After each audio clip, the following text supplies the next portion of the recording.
Fala pessoal, tudo bom? Bom, tá aqui a nossa entrevista, né? Como eu prometi, aí com o Thiago Bertoni. Thiago Bertoni, que no caso é da minha terra, né? É de São Bernardo do Campo também, São Paulo. Hoje eu tô morando no Rio de Janeiro, mas praticamente, né, até os 26, 27 anos, mais ou menos por aí, não lembro ao certo, eu vivi lá em São Bernardo do Campo. Bom, Thiago, antes de mais nada, quero te agradecer, tá, por poder, né, fazer essa entrevista, nos ceder essa entrevista. Eu sei que você está com um tempo super corrido com os projetos que você está trabalhando e vou passar aí a pergunta dos alunos, tá? Eles fizeram perguntas muito legais e vou passar aí para você estar respondendo, beleza? Então, vamos lá. Olá galera, tudo bem? Bom, primeiramente obrigado aí pelo convite, Will, para fazer essa entrevista. Eu vi as perguntas, achei bem legal, vou responder todas elas aqui. Obrigado aí aos seus alunos, né, que mandaram as perguntas, que tiveram interesse em saber algumas informações, no que eu puder ajudar. É claro, nem tudo que eu falar aqui é a mais pura certeza. O mercado ele é cheio de mudanças e de desafio, mas o que eu posso passar é a minha experiência, uh, uns conhecimentos que eu fui adquirindo ao longo do tempo, que pode ser que valha como uma forma de caminho também a ser seguida ou não ser seguida também, né? Como eu disse, são experiências pessoais, experiências minhas, que pode ser, compartilhando, pode ser que ajude o pessoal. Essa é a ideia, né? Principalmente da gente, eu mesmo que já trabalhei muito dando aulas e tal, com professores, eu, você, essa é nossa missão, né? Passar o conhecimento, o pessoal conseguir aproveitar isso e conseguir usar também e assim por diante. Então, vamos lá, vamos responder as perguntas aí, vamos ver e bora. Bom, a primeira pergunta aqui, ó, é a do Douglas Giacchino, tá? Bom, o Douglas Giacchino ele está dizendo o seguinte, Thiago. Eu gostaria de saber se ele, né, você, tem alguma dica sobre a busca de investimentos na área de jogos, principalmente relacionado a como apresentar uma ideia para investidores e onde encontrá-los. Opa, vamos lá. Bom, a primeira pergunta, Douglas, né? Eu anotei aqui algumas as perguntas para poder não sair muito do foco, tá? Também não sei também o tamanho, se existe um tamanho de limite de tempo, mas vamos lá. Vou tentar também ser um pouco breve, porque normalmente eu falo bastante. Bom, primeira pergunta, Douglas, dica de investimento. Bom, precisaria ver qual tipo de investimento que o Douglas ou a empresa ou o desenvolvedor indie está precisando, né? Por exemplo, se é um investimento em questão de valores, dinheiro, né? Uh, essa dica de investimento seria relacionada a se eu preciso pegar um dinheiro no banco ou se eu preciso de algum investidor anjo ou não investidor anjo, mas algum tipo de investimento como parceria, ou uma publisher que também faz parte de investimento ou só publica. Tem diferentes leques, né, para se conseguir um investimento. E saber também, como eu disse, se o investimento é relacionado a dinheiro ou é relacionado a eu vou investir aqui em mão de obra, RH ou em máquinas, local, enfim. Existem algumas vertentes. Eu acredito muito que é relacionado a dinheiro. Ah, o que acaba acontecendo bastante é que muitas das publishers, nem todas, tá? Muitas das publishers acabam tendo cacife para poder investir também. Então a publisher ela não só vai publicar, mas ela também consegue investir. Isso eu digo muitas porque está se mudando muito, principalmente desde quando eu comecei na Odin. A gente percebia bastante isso nas publishers. Hoje mudou bastante, tem muita publisher que parou de investir, eles não estão investindo mais, eles simplesmente estão publicando. Estão tentando fazer formas de investimento com outros métodos, seja de crowdfunding, enfim. Então, tem que ver também a publisher em si, né, se ela faz esse tipo de trabalho ou não. Estão surgindo também alguns tipos de investimento que são, por exemplo, o IndieFound, é um site, o indiefound.com, que eles só fazem investimento. É um grupo de investidores, similar muito a investidores anjos, por exemplo, voltados para games, né? grupo de investidores que investem o dinheiro, mas eles não entram com parte de publisher, eles não fazem nada de publisher nesse sentido, né? Eles pegam um projeto, verificam se vale a pena o projeto, eles semeiam ali entre os investidores, e algum investidor pode se interessar pelo projeto e pode querer sim investir ou não. Vai depender bastante. Também depende do tipo de projeto, né? Um projeto mobile, um projeto PC, existem valores de investimento diferentes, e ROI, né, que é o retorno sobre o investimento de cada um que vai ter que ter, obviamente. Né? Porque para investir alguma coisa vai querer o valor dele de volta. Dica que eu posso dar nesse sentido é você tem que se munir o máximo que você puder para convencer o investidor de que ele vai ter aquele retorno de volta. Afinal, você está pedindo investimento, você vai pegar um valor. Então, por exemplo, ele vai querer aplicar, vamos colocar, sei lá, 10 mil reais, né? Ele vai querer retorno daquilo ali. 15 mil reais, 20 mil reais, estou falando valores bem baixos, assim, só para ter ideia. Então, ele tem que ter uma garantia, de uma certa forma, de que ele vai ter aquele retorno, né? Se ele investir aquele valor ali. Então, você tem que ter todas as munições para garantir que ele vai ter aquele dinheiro. Essa é a parte difícil, né? É uma parte muito complicada, né? Porque você tem que fazer todo o levantamento, não só da sua empresa, da sua equipe, como é que você vai entregar isso, a portfólio, obviamente, é muito importante, mas se você está tratando simplesmente do projeto ou da empresa em si, você tem que ter documentos necessários para provar isso. Isso vai ser muito importante. Tá? Para provar o quê? Simplesmente que você vai conseguir desenvolver, vai fazer ele inteiro, vai entregar, e de que as chances de venda daquele produto, né, vamos falar aqui de games como produto, são chances de venda real. Né? Não pode ser alguma coisa de que assim, vamos testar e ver, porque normalmente o investidor não faz isso. Uma outra dica seria, que normalmente quando o pessoal me faz esse tipo de pergunta, normalmente o que eu respondo você compraria o seu produto? Né? Então pensa bem, eu trabalhei muito como vendas antigamente, né? e acabava acontecendo muito isso. Assim. Se você tem um produto em que você consegue convencer, você pega o produto, coloca o papel, coloca no papel tudo certinho, coloca lá, esse aqui é o produto, isso aqui é o que vai vender. Se você pegar aquele papel e você se convencer de que, putz, você viu tudo e tal, você tipo um pitch para si mesmo, assim, sabe? E você se convence e fala assim, não, realmente funciona, não fica aquele negócio assim, poderia... Não, você vê que funciona. Eu compraria esse produto, por exemplo, eu mesmo compraria.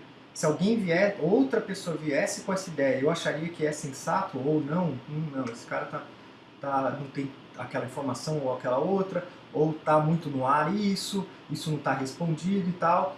Então você já meio que está respondendo o que o investidor estaria pensando. Você estaria pensando com a cabeça de quem vai comprar, né? Então, por exemplo, se você tivesse esses 10 mil reais, você tem 10 mil reais, você investiria, você colocaria esse dinheiro neste projeto, sendo que você só vai colocar o dinheiro e você precisaria dos 15, dos 20 mil de volta? Essa é a pergunta para essa resposta. Então, se você colocar, se eu colocar 10 mil aqui, eu consigo ter esse retorno de volta. Então, fica mais fácil de você convencer a outra pessoa se você mesmo consegue se convencer, entendeu? Sem ilusão, sem aquela coisa de, porque eu gosto, porque o projeto é legal por causa disso, uma coisa pessoal. Não pode ser pessoal, tem que ser uma coisa que o próprio produto se demonstra que ele existe uma capacidade, uma viabilidade suficiente e sustentável. Então acho que a dica seria isso, você tentar fazer isso. Eu normalmente falo isso, né, que eu fazia muito com o meu ex-sócio, o Alexandre Kikuchi, muito disso, tipo, eu tinha alguma ideia, ou de um produto, ou de alguma coisa assim, e eu apresentava no caso ou para mim ou para ele mesmo. Então eu falava para ele, tentava explicar para ele, convencer ele. E a tarefa dele era me convencer ao contrário, né, e tentar argumentar ali. Se tivesse algum argumento, inclusive, é legal você fazer isso com algum companheiro de trabalho, ou pessoa de fora, você pegava e anotava. Puta, ele me perguntou um negócio que eu não soube responder. Anota ali e tenta responder aquilo ali. Então é isso, é se munir dos caminhos que podem ter, das perguntas que podem ser feitas. Acho que acaba da próxima, que seria como apresentar. Seria um pouco isso, sabe? O pitch, que é esse resumo de tudo, né? Por exemplo, é aquele negócio, quando é que você vai explicar, por exemplo, para sua mãe ou para o seu pai do projeto que você faz? Isso seria um pitch. Né? O pitch é exatamente isso. Se a sua mãe pergunta, filho, mas você trabalha como? Você precisa explicar para ela, mas você não pode dar muita volta, ela não vai entender, então parte técnica ela não vai entender muito. Então você tem que, em poucas palavras, explicar para ela qual é o seu trabalho. Isso seria o pitch do projeto. Então, filho, você está trabalhando num projeto, o que seria isso? Seria responder, por exemplo, a sua mãe e seu pai. É isso, eu tenho que fazer isso, isso e isso, e chegar ali e pronto. Tem que ser rápido, curto, e o suficiente para a pessoa, entendi, legal, interessante. Entendeu? Se fala, puta, interessante, legal, então legal, seu pitch foi um sucesso porque a pessoa achou interessante e quer saber mais sobre o projeto. Se for um negócio assim, tá bom, legal, ela não quer se interessar muito pelo projeto e tal, então é ali meio que você vai pegando o pitch do projeto. E como eu disse, a apresentação ela vai muito englobando tudo isso. Pense que você tem que saber, você tem que conhecer muito bem do produto para apresentar. Assim, quando você vai apresentar um trabalho numa faculdade, né, num TCC, você tem que conhecer muito bem o que você está falando, porque a tarefa dos professores ali é derrubar as ideias e fazerem questionamentos. Esse é o trabalho deles, é a função deles. O seu trabalho é responder tudo e deixar tudo bem claro. Né? Deixar tudo bem definido e falar que você tem um conhecimento total sobre o projeto e é assim que vai estar e é assim que vai funcionar. É mais ou menos assim que funciona, né? Tipo um TCC, mas na vida real. A última pergunta foi sobre onde encontrar as publishers. Tem vários lugares que dá para se encontrar. Você pode, por exemplo, entrar em uma dica, entre em sites que tem eventos, né? Por exemplo, Gamescom, que acontece na Alemanha, a nacional mesmo, a própria Big, que acontece aqui. Entra no site, por exemplo, da Big, mesmo que você não puder ter vindo e ver os investidores que veio ou empresas que vieram, você pode entrar no site, lá tem, por exemplo, as pessoas que vão vir no evento, ou que irão no evento, né? Você vai ter um evento, é Campus Party, por exemplo, aqui lá não tem tanto investidor voltado nisso, mas a Big, vamos pela Big. Big, então você entra no site da Big, tem lá quem que vai vir, quem que vai palestrar, quais são as empresas que vão vir. São essas pessoas. Que empresa é essa daqui? Pense bem, se eles estão vindo para a Big, esses investidores, principalmente de empresas estrangeiras, eles estão com algum tipo de interesse em desenvolvedores. Mesmo que você não for lá fazer reunião com eles, você pega o contato deles ali. Não só deles, mas como da empresa. Aí você entra em contato através da empresa. Então, esse rapaz aqui trabalha nessa empresa. Então, olha, e provavelmente eles estão com interesse em desenvolvedores, senão o cara não viria para cá, né? Então, aí daí que você, olha, interessante, você vai lá, faz uma lista disso, prepara um e-mail legal, faz as apresentações, como eu falei, e entra em contato. Isso eu disse de eventos e tal. Mas na internet tem vários. Se você digitar por mais fácil para indie, você coloca Indie Game Publishing, por exemplo. Saem vários sites, inclusive tem uma lista, acho que no Reddit lá, uma lista que uns 14 dos mais amigáveis assim para indie. Então já tem uma lista ali já de todos com o site e tudo mais. Então tá. Encontrá-los não é tão complicado, né? Encontrar, né? A gente sabe que existem várias publishers, não só das mais conhecidas, mas o complicado, na verdade, seria o próximo passo, né? Porque achar um e-mail, telefone ali é a parte prática, mas você fazer o contato, a abordagem, como que você vai trabalhar isso, como você vai entregar o produto e tal, é que é bem importante. Então, por isso que, por exemplo, montar um site, montar o nome da empresa, ter tudo certinho, se você tem ou empresa ou a indie, né? Você tem tudo organizado e tal, e profissionalismo. Tá? Eu vou dar uma dica aqui que nem está na pergunta, mas eu acho que vale muito, sejam profissionais, demonstrem que vocês são profissionais, vocês não são garotos que estão brincando, vocês não estão querendo fazer o game porque é super divertido, é legal e vai ser uma fantasia. Não, vocês são profissionais que estão querendo investimento para entregar um produto. Essa é a posição que vocês têm que passar. Então todos os textos têm que ser textos profissionais. Eu não estou falando que mas não tem que ser descontraído. Não, não é isso. Eu estou falando que tem que ser profissional. Entendeu? Às vezes, eu estou falando, mas é verdade. Eu recebo, às vezes, erro gramatical, o cara já te corta ali, entendeu? Já te corta ali. Então, erro gramatical, a forma que você escreve, a forma da abordagem, tudo isso é importante. Pensem que assim, você está falando de investimento, dinheiro real, coisa real. O cara não vai investir em algo que ele acha que é uma brincadeira, tá? Então sejam profissionais. Bom, uma outra pergunta que nós temos aqui, agora é a do Eduardo Ribeiro.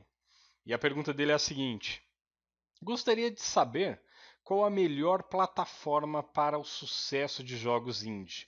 PC, console ou mobile? Agora a do Eduardo. Melhor plataforma para o sucesso, Eduardo? Depende bastante. Porque depende, novamente, fica parecendo que é tudo muito relativo, né? Mas acaba sendo um pouco. Porque depende, primeiro, o que é sucesso.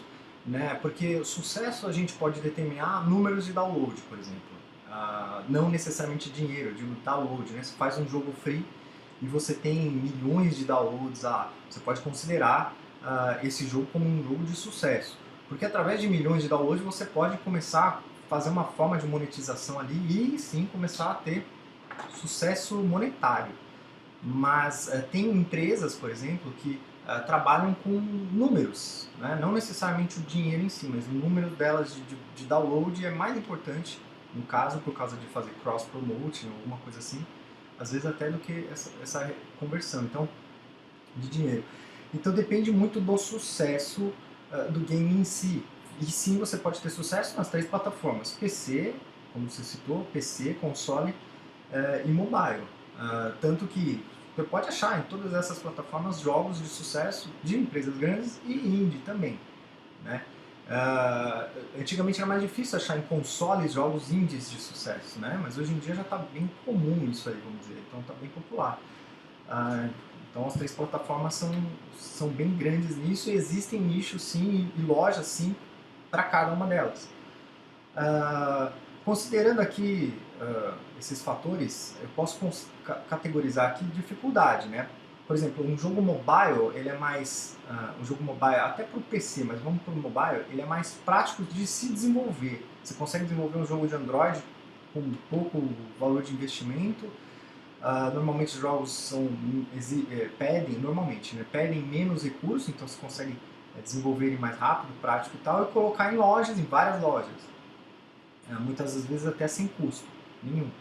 Então, em questão de praticidade, acho que o mobile ele acaba sendo mais prático. Mas, como eu falei, são mercados diferentes. Né? O mobile ele tem um mercado específico, você tem públicos específicos de jogadores casuais, jogadores mobile. Tem a forma de monetização, você vai monetizar isso, vai ser de graça, você vai colocar banner e propaganda dentro dele, vídeo e tal, o in-app purchase, e como que você vai fazer. Então a forma de estudo de monetização disso é uma forma bem diferente, né?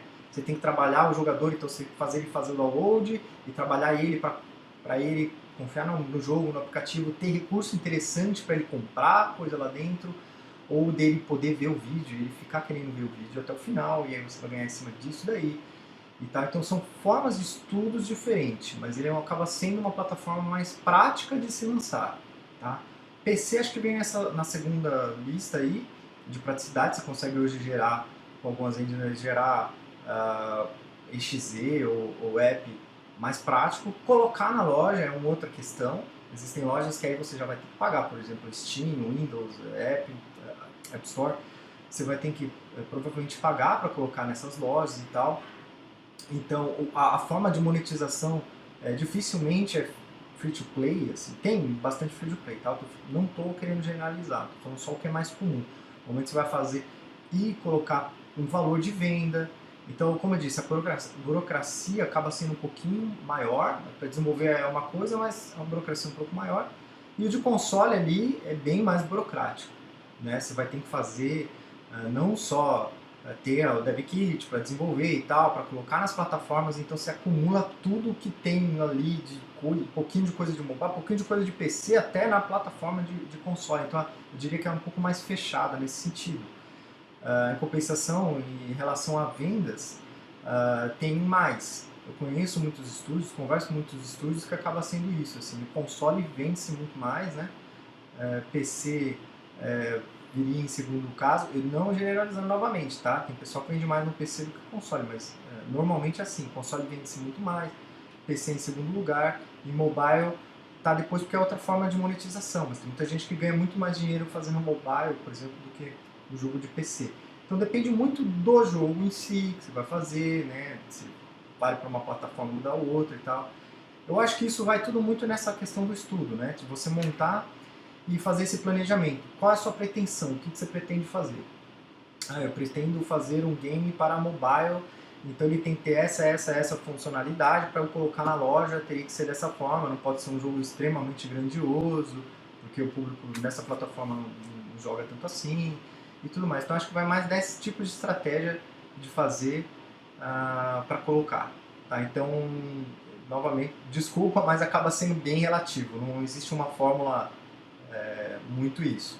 Mas eu acho que vale a pena testar. Eu mesmo venho fazendo esse tipo de coisa, eu venho testando o jogo mobile, o jogo maior, jogo para PC, eu venho testando bastante coisa. Asset, que é a próxima pergunta, inclusive. Eu venho testando algumas coisas para ir vendo aonde que eu consigo focar mais, onde é mais interessante, custo-benefício, tempo de desenvolvimento, enfim, bastante coisa assim. Então eu acho que vale a pena fazer teste sim e ver, que para você, por exemplo, pode dar muito certo mobile, pode não dar certo também, pode dar certo em PC, enfim, bem relativo, mas acho que vale o teste. Então, de repente começa aí com o mobile, depois vai para o PC, depois você pode tentar um console. Então, acho que testar é interessante, mas fazendo parte da estratégia, obviamente. Okay? O Leandro Damasceno, ele tem aqui uma pergunta. Ó. Vi a entrevista dele no blog Produção de Jogos no YouTube e achei bem interessante. Ele comentou na entrevista que disponibilizou alguns scripts na Unity Asset Store para vender. Sou um cara mais voltado para a programação e a ideia me interessou. Gostaria de saber o que tem achado, se está sendo rentável e se tem alguma dica para quem tem interesse em vender assets. Vamos lá. Leandro, né? Asset Store.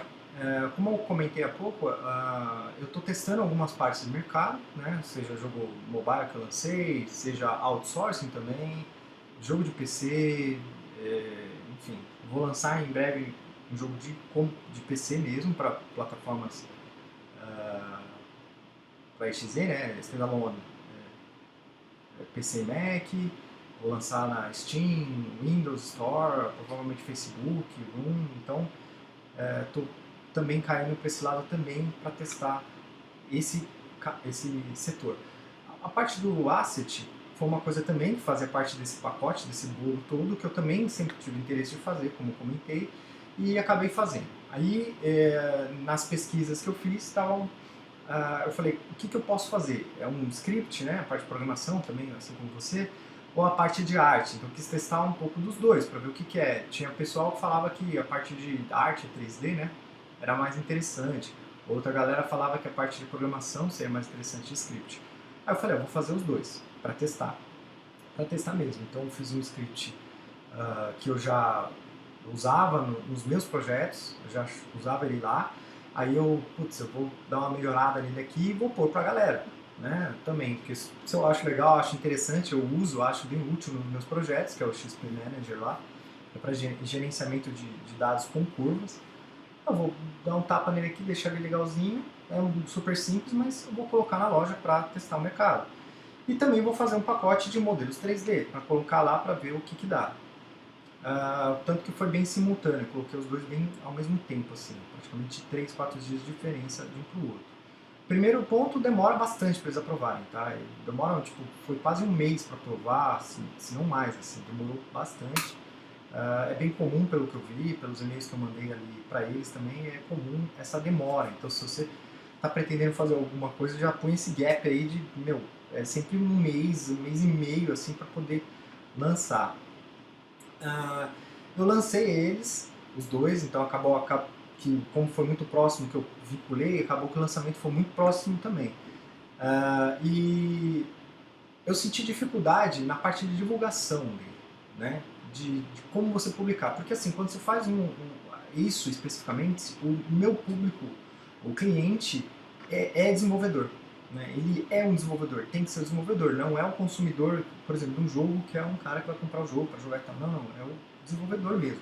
Então já cria um nicho aí dos desenvolvedores. Então onde eu vou achar os desenvolvedores que talvez tenham interesse nesse asset?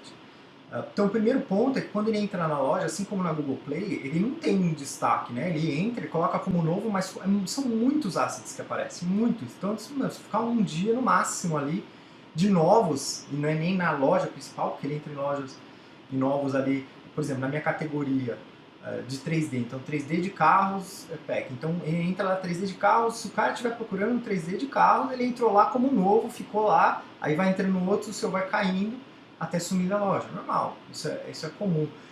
E conforme ele vai tendo mais downloads, ele vai subindo. Então, uma da experiências que eu tive que, assim, não foi muito interessante para mim, foi essa parte de divulgar, onde mostrar. Então, eu peguei, por exemplo, contratei a AdWords do Google, contratei do Facebook, esses dois foram os principais. Contratei para fazer a parte de divulgação. Nos meus dados, eu reparei que tinha muita visualização, né? Eles faziam muitas impressões, tanto o AdWords quanto o Facebook, faziam muitas impressões. Existiam bastante clique até, razoavelmente, mas a conversão era muito baixa. A conversão do cara ir na loja lá e ele realmente comprar, então o cara até chegava na loja, mas para ele comprar mesmo era bem difícil, tá? Então de vendas foram bem baixas quando eu lancei, foram bem poucas. Por causa disso também, eu acredito, a forma de... São coisas que eu também estou testando valores, né? Que eu cheguei a fazer pesquisas de scripts similares ou pacotes similares aos que eu fiz e coloquei valores um pouco abaixo até do que eu achava ali na média. Infelizmente a gente não tem esse feedback de se a pessoa está em relação ao valor, né? Se a pessoa está achando caro ou barato, não tem como saber isso, se esse é o motivo ou não, né? A não ser que a pessoa deixe um comentário, né? Que não foi o caso.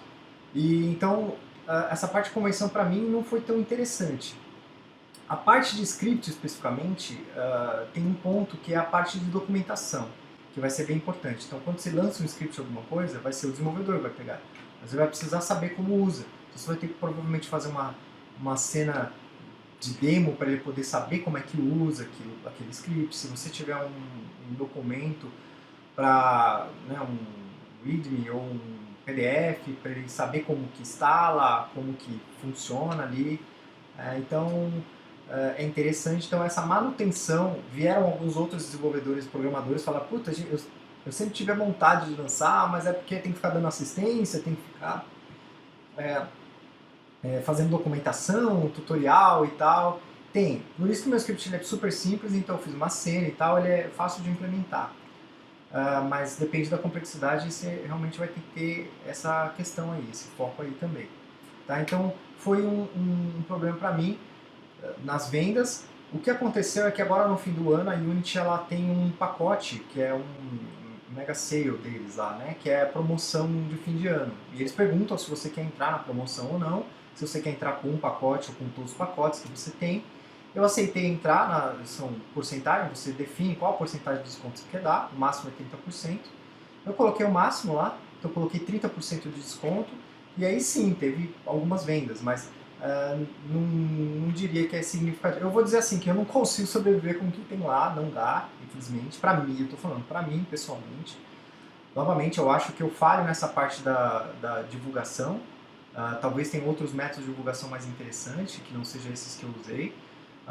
E tudo mais, então eu expunha também no Facebook e tudo mais, colocava post e tudo, mas como eu disse, é um foco com um público muito especializado, ou nicho, né, de desenvolvedores em Unity, inclusive, se for script, né. Em 3D não, porque o cara pode comprar e usar em outro, mas em script ele vai ter que ser o desenvolvedor em Unity, então fóruns em Unity entrava também, coloquei, então tem essa diferença, tá? Então tem um foco. Como eu disse, depende muito do script, vai depender muito de muita coisa. Então tem um pessoal, por exemplo, que eu já ouvi falar, amigos de amigos, assim, sabe? Que sobrevivem só da Asset Store. O cara vive só com isso, inclusive um. O rapaz tem um pacote da Asset Store e ele vive disso, de um pacote fazendo atualização. Ele não é nem no Brasil, na verdade, não é brasileiro. Esse rapaz não quis me dizer quem é esse cara e nem o script dele, mas falou que ele tem um script, é de código também, e ele vive disso. Então, você vê como é relativo, né? Como é interessante e relativo. Mas valeu para mim testar o mercado, e o legal é que eu pus lá e tá lá, entendeu? Vai render alguma coisa, eu vinculei com o PayPal, então tá lá. Virou um mês, eles pagam no PayPal, beleza. Tá? Temos aqui do Ilho Paz. Acho que é isso, Ilho. Se eu errei seu nome, me desculpa. Mas o Ilho Paz ele tá perguntando o seguinte: Ainda hoje vale a pena produzir jogos para o Facebook? Legal. Bom, pergunta Ilo, né?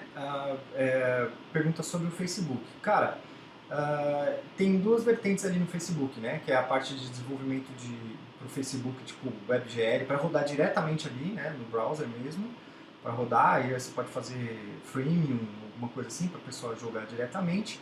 E tem o Facebook Room, não sei de qual dos dois que você está comentando. Né? O Facebook Room é uma loja que tem também jogos free e tal, mas é mais similar à Steam. Então, eu não sei dizer para você a parte do Facebook browser, né, o game em si. Eu trabalhei em algumas agências na época que fazia, mas eu não tinha os números, né, de vendas e tal. E também não conta muito porque era uma agência, então eles tinham contas, por exemplo, a Danone, então não dá para muito usar de referência, né, são contas fortes. Eu lembro quando eu lancei o jogo para o iOS para a Danone, que ficou em top, em primeiro lugar, por várias semanas lá, que era Danoninho. Mas é Danoninho, né, uma marca gigantesca, então acaba parecendo que, nossa, é super fácil fazer um jogo mobile e ele ficar em primeiro lugar. Não, não é super fácil. Tinha marca, tinha comercial na televisão e tal, então foi daí que, por isso que ficou em primeiro lugar, mas eu não digo que é uma lógica que funciona assim sempre. Então, eles faziam coisa também para web e para Facebook. Eu não tinha muitos dados, né, revertidos disso lá na empresa que eu trabalhava na época sobre se virava valores mesmo ou não e tal, se fazia reversão. Como eu disse, na verdade para eles nem importava o valor, porque um exemplo desse da Danone, o que importa para eles eles não vendem jogos, né? Eles vendem produto, então eles querem o jogo através para vender produto deles, o Danone. Então, para eles, o que importa é volume, downloads, muito download, tanto que é de graça, é para download, tem nada vendido lá, nada pago e tal, entendeu? Então é diferente a estratégia que quer alcançar. O número de usuário para eles é importante. Banco de dados. Então, assim, a parte, como eu disse, Facebook, o browser, eu não tenho como te falar se vale a pena, não vale a pena ou não colocar ali que pode dar alguma coisa ou não, não sei dizer. A parte do Facebook Room, que é a loja com a Steam e tudo mais, eu não tenho como te dizer hoje, porque eu vou colocar um jogo lá. Eu tenho um jogo agora projetado que eu montei e eu vou colocar ali na Steam, já está tudo colocado, vou colocar através da Direct, Steam Direct. Vou colocar na loja da Windows e vou colocar no Facebook Room também. Mas é um jogo que eu vou fazer para vender mesmo, então para vender lá, vai ser baratinho e tal, para teste também. Então, não é para teste, é para vender, mas testar também, como eu falei, o mercado e o Facebook Room. Nunca coloquei nada lá, né? Então eu vou meio que experimentar também recentemente, instalar esse SDK deles lá e colocar lá para também testar esta loja. É uma loja que eu também sempre tive interesse de ver, deixa eu ver esse Facebook Room aí, deixa eu ver como que seria colocar um jogo ali naquela plataforma. Então hoje eu não tenho essa informação para dizer se vale a pena mesmo fazer um XZ para colocar lá ou não, né? Depois no futuramente a gente pode conversar aí para ver o que deu, tá? Tanto que eu pretendo lançar esse jogo em breve, no máximo até metade de janeiro, agora de 2018, ou no final de janeiro no máximo. Então eu vou colocar qualquer coisa, você me manda um e-mail aí, a gente troca a figurinha. A pergunta é a do Pedro Ranzani Júnior.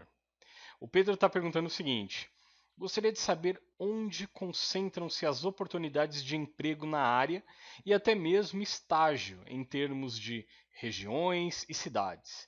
E por fim, o que pensa sobre o futuro dessa área? Pedro, né? Bom, oportunidade.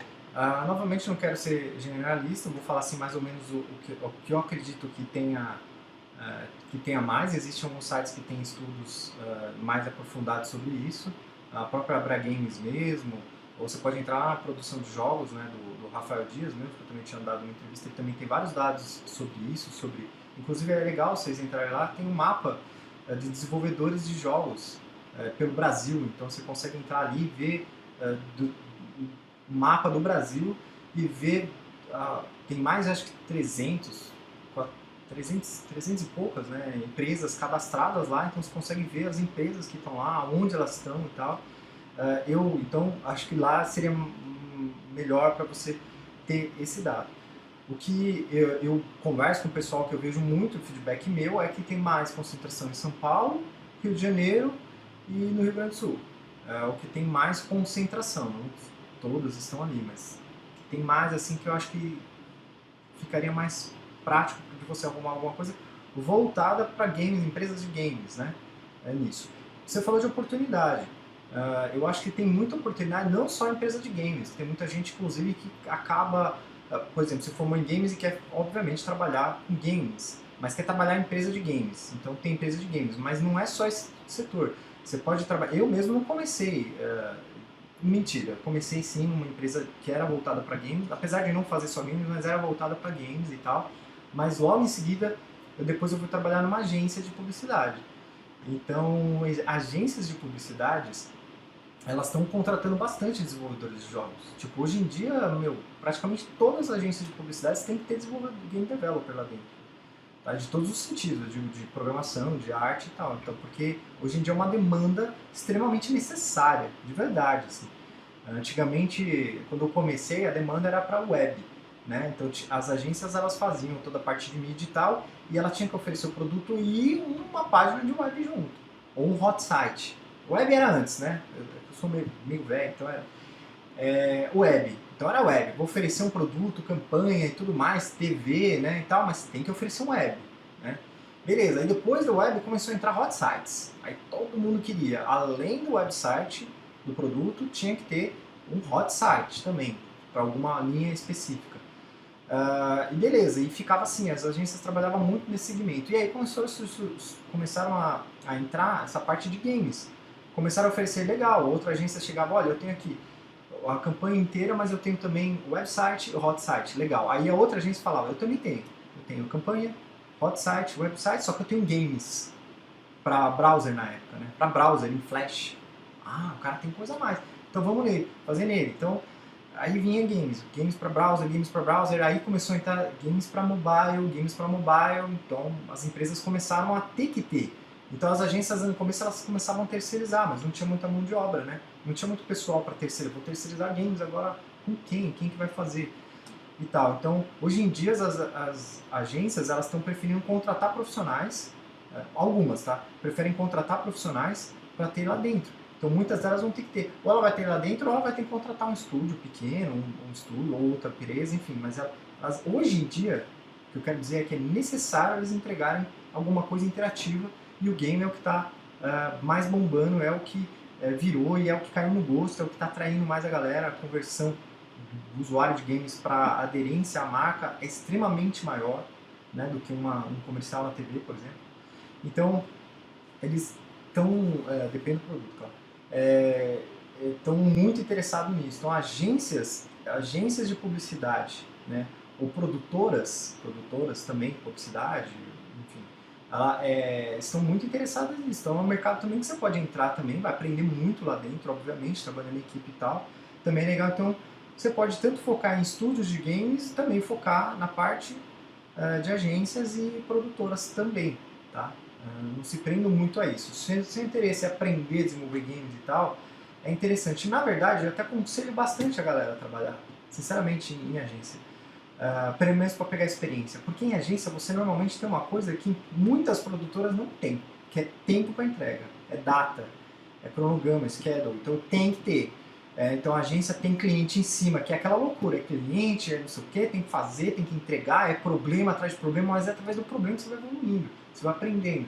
Se você entrar e fazer quando der, como der e tal, é claro que é muito mais legal de trabalhar, mas, entendeu? Quando você tem aquela coisa ali e você tem que fazer, você acaba evoluindo muito mais rápido, muito mais, porque você é obrigado a evoluir, você tem que fazer. Então, putz, entrou uma demanda de algo que eu nossa, o cliente quer um negócio que eu não faço ideia de como faz. É aí que você vai correr atrás e vai querer aprender, entendeu? Então eu até acho legal, assim, ter uma experiência em uma agência ou numa produtora, eu acho muito interessante para evoluir como profissional, vale a pena, tá? E se tem futuro, tô vendo aqui, cara, com certeza. Assim, não tô falando da boca para fora e não tô falando porque eu faço parte da área. Se eu não fizesse parte da área, eu estaria louco para entrar, assim, porque como eu falei, eu trato muito como profissional. Eu não estou falando porque eu gosto, porque... Como profissional, a área de games é uma das áreas que mais vem crescendo realmente, sinceramente. Se você pegar qualquer estudo, você vai ver que não é mentira o que eu estou falando. Está crescendo muito. Está evoluindo muito, está se tendo muito. Você pode reparar isso, por exemplo, por faculdades. Faculdades antigamente, há 10 anos atrás, há 15 anos atrás, quase não tinha faculdade de games. Tinha 3, 4, principalmente em São Paulo. Quase não tinha, porque a demanda era baixa. É assim que funciona, né? Quando a demanda é baixa, não tem muita procura, não tem demanda. O que aconteceu de 10 anos para cá? Cara, agora muitas faculdades têm cursos de games, muitas empresas estão procurando, está sendo necessário fazer essa parte de interação de games e tudo mais. Está se tendo coisas que não se tinham, eventos, antigamente quase não tinha evento de games. Agora estão se tendo muitos eventos de games. O pessoal de fora está vindo para o Brasil, coisa que isso não existia também. Não existia, galera de fora, investidores de fora, vir para o Brasil ver o que está tendo aqui. Então tá acontecendo muito isso, assim, sabe? A galera não é boba, a galera sabe disso. Então eles veem muito o potencial que tem no Brasil, isso eu estou falando no Brasil e fora. Eles veem muito lá fora, eles veem muito potencial que vem pra cá. E Hideo Kojima veio pra cá, não foi por acaso, tá, galera? Não foi por acaso. Eu, como falei, eles são caras estratégicos, eles não são bobos. O cara não vem pra cá porque ele quer visitar o Brasil. Não é isso, não. O cara tá fazendo a campanha dele, tá o tempo inteiro fazendo a campanha dele, do game dele, tá anunciando ele, o nome, a marca, Hideo Kojima, o nome dele, e a campanha para a empresa dele e para o game dele. E ele sabe que o Brasil é um forte potente, não só de consumidor, mas como desenvolvedores. A própria Square Enix também, alguns anos atrás, veio para cá fazer eventos, querendo pegar ideias e tudo mais. Então, o pessoal não é bobo, eles veem que estão crescendo muito no mundo inteiro, o game está crescendo no mundo inteiro, já ultrapassou o cinema faz tempo, muitas cifras, já passou faz tempo. Isso eu estou falando no mundo inteiro e eu estou falando no Brasil, que está se crescendo muito. Claro que o Brasil tem muito para evoluir, obviamente, mas está andando para isso, entendeu? Está encaminhando para isso. Se você fizer fazer parte do bolo, é que é muito importante. Você já vai estar ali junto com a galera fazendo a coisa, então o futuro tem muito, vale muito a pena investir nisso. Como eu disse, no começo é tudo tem muito sacrifício, obviamente, muito sacrifício, né? Não é um negócio que já está há 50 anos no mercado e já funciona e você vai entrar em algo que já funciona. Não é isso, é um mercado que está crescendo, então ainda tem muito sacrifício, é muito complicado, envolve monetário e de divulgação e tudo mais, e de conhecimento da galera, mas é isso, está se crescendo muito. Então eu acho que o futuro com certeza tem muita coisa aí que vai vir pela frente e rápido, tá? Tá acontecendo tudo muito rápido, então é legal ficar antenado. O Roberto França Duarte, ele perguntou o seguinte, ó: tenho algumas dúvidas sobre a Steam. Por favor, se for possível, repasse para o Thiago. Então, Thiago, estou te repassando aí. Primeira, sobre a documentação necessária para enviar um jogo. Lembrando, sou indie, não tenho CNPJ e nada do tipo. Segunda pergunta, sobre os recursos internos da Steam, que o Develop coloca no jogo para o jogador colecionar ou conquistar. Acho que é isso mesmo. E a terceira, dicas de como criar a página de venda. E agora a quarta, como recebo o valor das vendas. Legal, Steam. Como vocês devem saber, eu tinha uma empresa chamada de Game Studio, junto com o meu sócio Alexandre Kikuchi. Na época, a gente montou essa empresa e a gente desenvolveu alguns jogos que foram para Steam. O principal mercado, essa empresa aqui, o principal mercado, deixa eu sair um pouco da frente aqui para mostrar enquanto eu vou falando. Esse jogo a gente vendeu, Aérea, esse aqui foi publicado no Steam também através de uma publisher. A maioria todos foram feitos aqui na Steam com publisher, tá? A gente era o developer. Então, a gente negociou com a publisher das ideias, a gente desenvolveu as ideias, tirando esses. Esse daqui é um jogo mobile que a gente fez, foi pela própria ID mesmo, lançou. Esse daqui também foi um jogo mobile que a gente fez, também lançou. E teve alguns outros, a gente fazia outsourcing também, fazer algumas outras coisas no começo. Depois a gente ficou só realmente com os games. Aqui tem as caixinhas deles, a lacrada, eu deslacro, aqui eu tenho algumas ali também. separada, né? Essas caixinhas elas não são vendidas aqui no Brasil, são vendidas só lá fora, né? Porque a publisher ela é do Reino Unido, então eles vendem em caixinhas, assim, é muito legal ver isso. Então a plataforma realmente principal era a Steam. Só que o que acontecia? A gente era desenvolvedor, então a publisher tinha o acesso total como desenvolvedor, como publishing mesmo lá na Steam, e eles liberavam acesso para a gente como desenvolvedor na Steamworks, que é a plataforma de desenvolvimento da Steam. A gente acessava essa plataforma, obviamente instalava SDK e tudo mais, já vou falar um pouco mais sobre isso, e fazia publicação para eles e tudo mais, mas a parte, que a primeira pergunta é sobre a documentação, essa parte de documentação e tudo mais, era mais a negociação entre a gente e a publisher, são outros tipos de documento, né, para fazer, mas a negociação de documentação da publisher com a Steam eram eles que faziam por lá, né, então os valores, as coisas, tudo recebiam tudo por lá. Então essa experiência na época da Audin a gente não tinha esse tipo de experiência. A gente desenvolvia, beleza, colocava o jogo na loja, mas a gente não tinha essa parte. Inclusive a parte de preenchimento de dados lá dentro, não tinha isso. Legal. Eu fechei a empresa no final do ano passado e montei a Casulo Game Studio, que é a empresa que eu estou hoje, no comecinho desse ano. Eu abri essa empresa, então com o CNPJ e tudo, e abrir a conta na Steam. Só que, como você disse, desenvolvedor indie, né, individual. Eu não sei te passar muita informação sobre como é abrir como conta individual, porque eu abri a minha com CNPJ, como empresa, como corporação, né? Então, eu não sei dizer exatamente quão diferente os documentos, né, o que você vai ter que mandar ou não. Basicamente, posso falar da experiência que eu tive, tá? No meu caso, eu tive que mandar para eles a documentação inteira da empresa. Eu acredito que seja mais complicado, tá? Como empresa do que como individual. Eu acredito. Normalmente sempre tá? Como empresa, normalmente a burocracia é muito maior, né? Muito mais chato. Então eu tive que mandar basicamente os documentos da empresa, contrato social, né, registros e tudo mais, comprovação de sociedade, quem que faz parte da sociedade, quem não faz parte, e dados da conta bancária, também vinculada ao CNPJ, né, que seria onde eles vão fazer o pagamento. Então, praticamente são essas duas informações que você tem que ter bastante em mão, né? As informações, no meu caso, do CNPJ da minha empresa, então todas as coisas relativas a isso. Daí você pode consultar o contador, o seu contador, alguma coisa assim, para se você precisar de algum documento que você não tem ainda. Mas assim, não foi nada muito de documento, tá? Não foi nada além disso.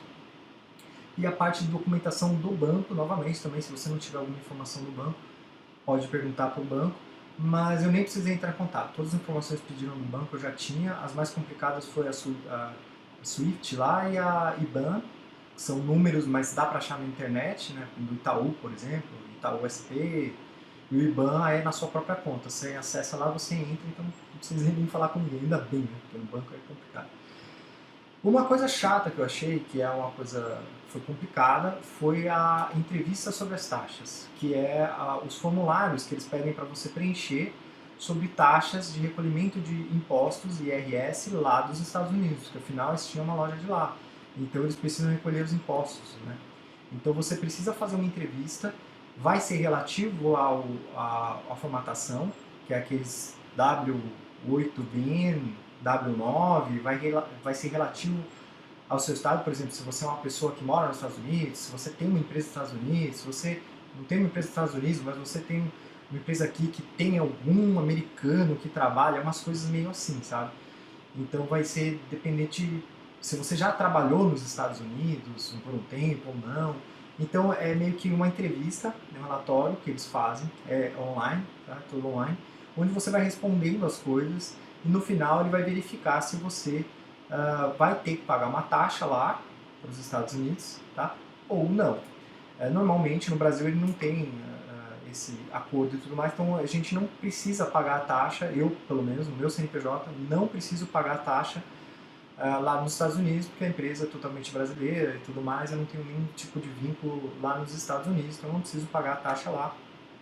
Obviamente você vai ter a taxa que já está inclusa lá que também eles dizem que é relativa, tá? Pode ser de 0 a 30%, mas normalmente sempre cai a 30% mesmo, que é o imposto que você vai pagar ali, que é a taxa que vai ficar para ele de VAT ali, para a própria Steam, né? Eles vão pegar esse valor. Então, eu acho que essa parte da entrevista foi a parte um pouco mais chata, complicada, para passar tudo, mas deu tudo certo. Após isso, por ser CNPJ, logo após, eles pedem 30 dias para fazer essa consulta, tá? Porque eles vão fazer a consulta para ver se bate todos os dados, eles são bem rígidos, assim, para perceber bem isso. Em relação a isso, eles vão mandaram um e-mail para mim pedindo mais documentos, que eram os documentos comprovando a sociedade, comprovando de que realmente é sócio da empresa, ou quem é sócio da empresa, quanto porcentagem tem, enfim. Eles vão pedir esse documento, mas como eu disse, são documentos de praxe ali de contador. Então, foi, vamos dizer assim, foi um pouco burocrático. Um pouco não, foi acho que uma das mais. Eu diria que a Apple Store é mais chata nesse ponto, tá? É mais chata do que a Steam. A Steam ela foi mais burocrática, eu entendo esse ponto. Uma coisa que eu quero deixar de dica é que eu senti isso no momento, eles vão fazer de tudo pra você desistir. É muita coisa chata pra você ter que desistir. Não desista. Vai até se você confia no produto, você vai até o fim. Cara, é chato, não interessa, vai atrás, pergunta pra quem sabe. Vai até o fim, porque é muito fácil você parar no meio do caminho, tá? E falar, puta, mas é muito... Não, cara, é possível, dá pra fazer. Como disse, eu não tenho experiência como individual, eu tenho experiência como CNPJ, mas é possível também fazer e tal. Lembrando, voltando tudo isso, eu fiz pela Steam Direct, tá? Então eu tive que pagar lá os $100, que deu R$329. Então você tem que pagar para poder ter a app, é por app, ok? Então você faz todo o contrato com a Steam, você consegue ter acesso na Steamworks, mas para cada jogo que você vai publicar, você tem que pagar esses $100 que você vai publicar. E segundo a documentação deles, se você conseguir $100.000, desculpa, $1.000 de venda, eles abonam esses $100 que foi cobrado, né? Esses $1.000 eles consideram, inclusive, se você faz venda dentro do aplicativo e tudo mais. Então é interessante, né? Bem interessante. Mas é um negócio que você vai ter que fazer. Burocracia em lojas existem em outras também. Na própria Windows que eu fiz também a conta, também tive que pagar R$160 também para poder ter a licença da Windows Store, para poder publicar.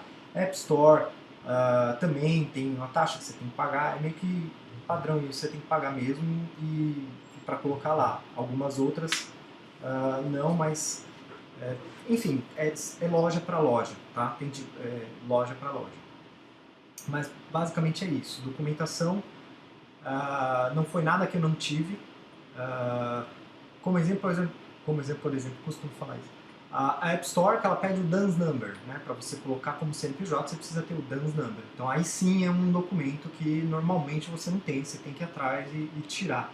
Mas da Steam foram todos os documentos que eu já tinha, tirando essa parte da entrevista que foi realmente um pouquinho chato, mas tem que fazer, né? Para eles também saberem se eles têm que recolher imposto ou não e tal. SDK.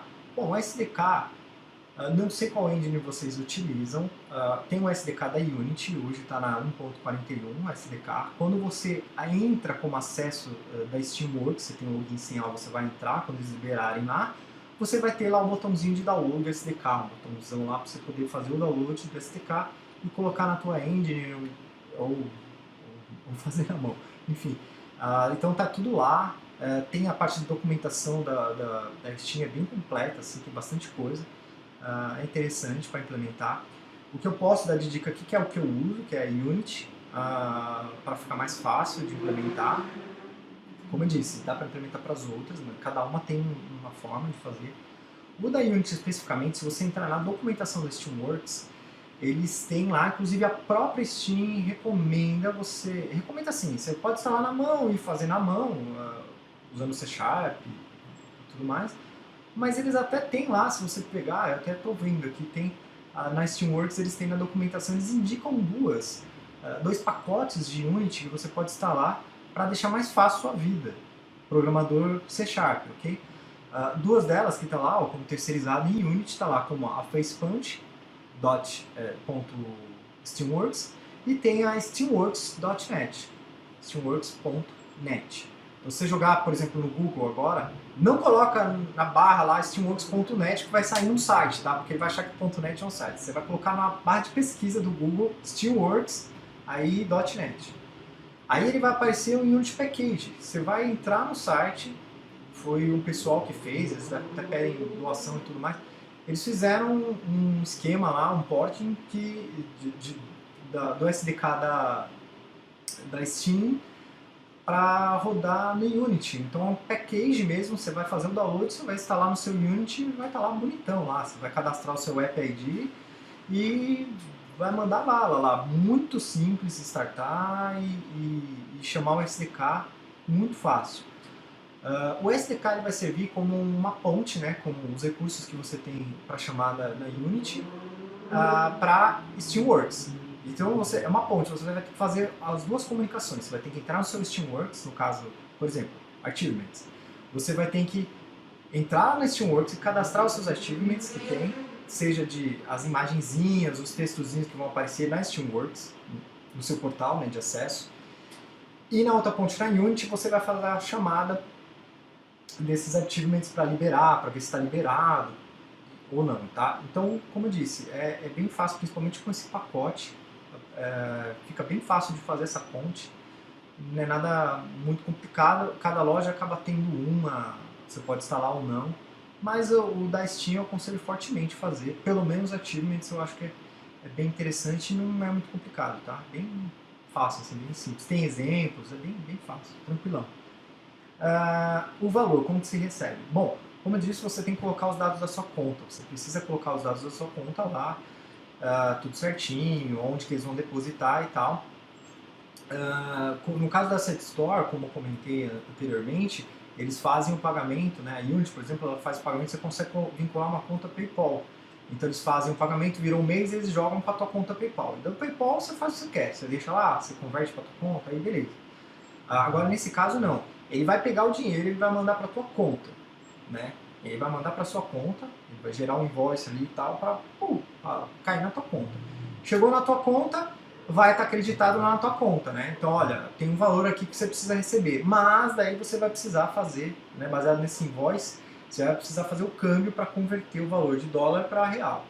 E aí você vai escolher como você vai fazer. Se você quer fazer diretamente pelo banco, então o valor vai estar lá, entendeu? Você recebeu o valor na tua conta do banco. Aí você quer definir, você olha, eu quero fazer o câmbio pelo próprio banco, eu quero fazer câmbio por empresas que são especializadas em fazer câmbio, e você vai fazer o câmbio, que é a troca da moeda, né? Pegar o valor que você tem ali de dólar e converter para o real e tal. Então tem esse ponto também, você também vai acabar perdendo um pouco de dinheiro, porque tem imposto aí também, tá? Então você acaba tendo imposto de vários lados, assim, é muito complicado. Mas não tem como fugir disso, né?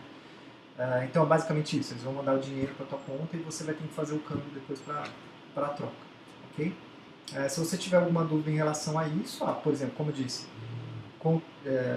essa parte documental é interessante falar com um contador, como é pessoa física, não sei exatamente se você tem ou não, como é que funciona essa parte.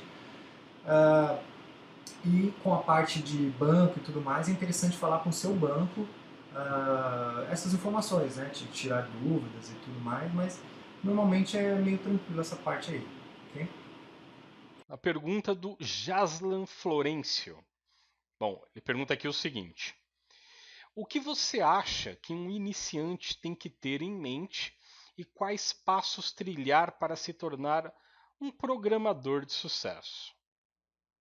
Segunda pergunta: na sua opinião, como está o mercado nacional na venda dos games? Vejo muitas pessoas falando que o lucro em um game no Brasil, em comparação com o exterior, é irrisório. Não compensa fazer traduções. Isso procede? Aslan, como iniciante, né? Bom, cara, meu conselho é um óbvio de todos, que é estudar sempre. É um mercado que muda muito, e então você tem que sempre se atualizar. Não é um negócio que você vai fazer e é aquilo, você aprendeu aquilo e é daquela forma e vai ser daquela forma por muito tempo. Não é. Tá? Você vai fazer aquilo hoje, mas aí daí um mês pode ser que o que você faça hoje já mudou. Então você sempre tem que estar se atualizando e procurando se aperfeiçoar. Tá? Eu não sei exatamente qual é o lado, se é programação ou se é arte, mas enfim, tanto faz os lados, você sempre tem que estar tentando estudar, fazendo cursos, por exemplo, vendo palestra, workshops, tutoriais na internet. Hoje em dia você consegue achar um material muito mais fácil. E pôr a mão na massa, obviamente, né? Sentando ali, o Jam, por exemplo, sentando ali e programando, né, no caso, ou fazendo a parte de arte, fazendo e desenvolvendo coisas. Uma das dicas que eu sempre dou, eu sempre falo isso, você vai aprender com erro. Você não vai aprender com acerto, cara. Você vai aprender errando, então você vai ter que sentar e fazer para errar. Ok? Então não tenha medo de errar. Vai fazer, vai quebrar a cabeça, vai fazer de um jeito hoje que você acha que é perfeito, que funcionou bem, que é legal pra caramba. Amanhã você vai olhar o seu próprio código, no caso, ou arte, e vai falar, nossa, cara, tem um jeito muito melhor de fazer isso. E é aí que você vai aprender, que é aí que você vai se refazendo e se moldando e sabendo melhor os passos, para quando você for desenvolver alguma coisa, você já saber melhor os caminhos das pedras, né? Como fazer, né? E como não fazer. Eu acho que o mais interessante até não é nem como fazer, mas é como não fazer, sabe isso? Eu sou um cara muito assim, eu sou um cara que quando eu ia fazer prova, eu quase nunca sabia a resposta correta, mas eu sabia as respostas que estavam incorretas. Então, quando tinha uma pergunta, por exemplo, de 4 alternativas, eu não ia pela que essa aqui é a certa. Não, eu ia eliminando as que eu sabia que não era. Então, olha, essa aqui não é, essa eu sei que não é, essa eu sei que não é. Porque eu já bati a cabeça, eu vi que não era aquilo ali. Então me sobrava essa que é a resposta certa. Então eu acabava aprendendo, olha, essa é a forma certa de fazer. Isso é uma coisa que funcionava muito comigo. E até hoje funciona. Então eu vou fazendo alguma coisa, eu testo. Deixa eu ver se isso aqui no game vai funcionar. Eu vou sentar e vou fazer para ver se funciona. Puta, não funcionou. Da forma que eu montei ali, não funcionou. Então eu sei que aquele jeito, daquela forma que eu fiz, não funciona. Então eu vou tentar fazer de uma outra forma. Isso me ajuda a aprender mais. Então, acho que como iniciante, você está bem no ponto em experimentar as coisas, em testar as coisas, em fazer acontecer e tal. Eu acho que procurar fazer é o mais importante. Então procura fazer, seja para uma agência, seja entrando como estágio, seja, você está num ponto onde você tem que aprender as coisas e entender que você está ali para aprender. Okay? Então está aberto às diferentes opiniões e tudo mais. Então eu acho que de dica seria interessante isso para você poder evoluir mais. Errando, ok? Então erre bastante, tente bastante, até você começar a acertar. E quando você começar a acertar, você vai saber o que não fazer e começar a ir diretamente para os caminhos. Quando você for precisar fazer um projeto depois, você vai já saber ligar na sua cabeça exatamente o que você vai usar. Putz, eu vou usar assim, eu vou programar desse jeito, eu vou fazer dessa forma que eu sei que já funciona, porque dos outros jeitos você já vê que já testou, entendeu? Então já fica mais prático, você vai montar um negócio do começo ao fim, você vai ver como vai ser liso. Você vai, putz, caramba, eu consegui fazer um negócio mais tranquilo, porque eu já sei eu já sei qual parafuso apertar, sabe? Já sei como fazer isso, então é interessante. A outra pergunta é sobre o mercado nacional, né? Sobre vendas e tudo mais. Bom, primeiro que tem um ponto aí interessante, tá? Nós, como somos desenvolvedores, nós não somos... Eu vou dar um exemplo aqui de uma coisa mais regional e tudo mais. Por exemplo, você é cabeleireiro, você corta cabelo ou mecânico.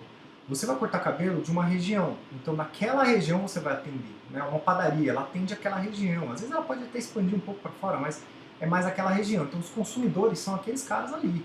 Então você tem que atender aquele pessoal. Né? E aí surge um outro aqui do teu lado, você tem uma concorrência do cara, porque é a mesma região que você está atendendo, entende? Então é uma coisa complicada. A parte quando você fala de mercado nacional, eu não encaro dessa forma, porque quando eu faço um game, eu não faço game pro Brasil. Eu estou fazendo um game, mas eu tenho uma expectativa desse game poder ser baixado em qualquer parte do mundo. Principalmente, por exemplo, você coloca numa loja que nem Steam, você não tem nem como filtrar que só brasileiro baixa. Entendeu? Vai ter um pessoal de... Eu fiz o meu jogo de mobile, por exemplo, Z Arena. No Brasil é irrisório, realmente. Quase ninguém baixa. Maior parte de download que tem, acredite se quiser, é na Rússia, Índia, China pra caramba. Olha só, né? Como é que eu ia poder imaginar um tipo de coisa assim? Então, mas o meu foco, entende? Quando eu faço um produto, eu não estou especificamente tentando fazer que só brasileiros baixem. Eu quero que o brasileiro baixe também, mas eu não quero só que o brasileiro baixe. O nosso produto de games, ele é um produto mundial. né? Games e vídeos, por exemplo. Quando você faz um vídeo para o YouTube, não pense que só brasileiro vai ver, né? Tem o pessoal de qualquer parte do mundo consegue ver. Mas no vídeo é um pouco complicado, porque no vídeo, se ele tiver em português, por exemplo, português de Portugal pode assistir, entender e tal, espanhol talvez um pouco, mas americano pode não entender muita coisa, e o pessoal pode não entender muita coisa, até não ter graça, né? Seu vídeo de comédia pode não ter a mesma pegada, então talvez ele acabe batendo ali e voltando.